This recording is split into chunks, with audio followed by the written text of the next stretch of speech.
Welcome to the Fear and Greed Afternoon Report for Friday, the 9th of December 2022. I'm Sean Aylmer. Every afternoon we've got the 5 stories that happened today that you need to know about. Story number 1, the S&P ASX 200 finished up 0.5% today to 7,213 points. Materials, stocks and tech companies fared best, while utilities, which otherwise had a pretty good week, fared worst. Among the large caps, BHP, Fortescue Metals and Rio Tinto all ended up close to 3%.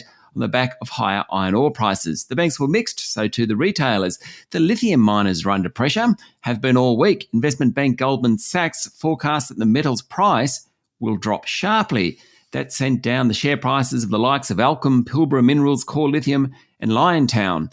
In corporate news today, there are media reports that Rio Tinto Chief Executive Jakob Stausholm has contacted Fortescue Metals Group Chairman Andrew Forrest to see if the two mining companies can find common ground on green hydrogen.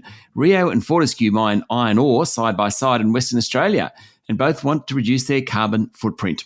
And Beach Energy has surrendered in the takeover battle for Warrego Energy, saying it will instead focus on developing its existing onshore gas assets in the Perth Basin.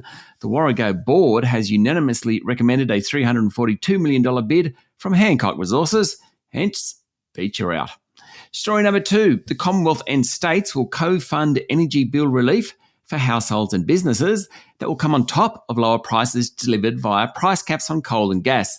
Because each state has different power prices, the National Cabinet is expected to ask federal and state treasurers and energy ministers to finalise the size of the rebates some point early next year. The gas cap will be $12 per gigajoule and apply to uncontracted gas, while the coal cap will be $125 a tonne and apply to uncontracted and contracted coal used to generate electricity in New South Wales and Queensland.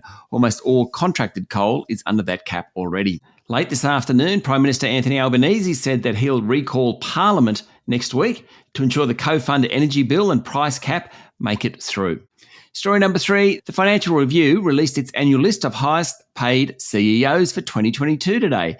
And coming in at number 1 for the second year in a row, earning $23.7 million, is Macquarie Group's Shemara Wikramanayake. The big surprise was who came in at number 2. It was the newly installed CEO of listed fashion jeweller Lovisa Holdings, who was paid $20.9 million for just over 7 months' work. Ironically, Lovisa currently faces a class action from former employees over allegations of underpayment. Its market cap is $2.5 billion compared to Macquarie's $65 billion. The next couple of positions were Mick Farrell at ResMed and Greg Goodman at Goodman Group. They're normally at the top of those tables. Then came Ruslan Kogan, who earned $15.2 million. Now, Kogan.com's share price has fallen 60% over the past year. Work that one out. Story number 4, the Star Entertainment Group's Brisbane and Gold Coast casinos will remain open under the supervision of a special manager, but will have to pay the Queensland government a fine of $100 million. Queensland Attorney General Shannon Fentiman said the group's operations will be overseen by Nicholas Weeks. Now, that's the same independent monitor overseeing the group's Sydney casino. Fentiman has given the Star 12 months to clean up its act, otherwise have its licence suspended. She said there was an opportunity for the Star to return to suitability, but it had a long way to go. And finally, story number 5, US competition regulators want to block one of the biggest deals of the year.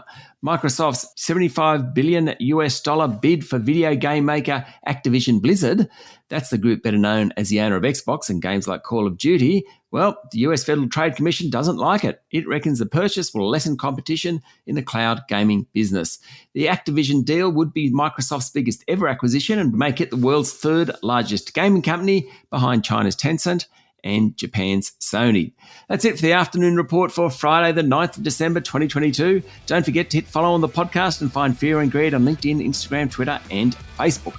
Join Michael Thompson and I tomorrow morning for the Fast 5 by Fear and Greed, the top 5 business stories you need to know in just 5 minutes. I'm Sean Aylmer. Enjoy your evening.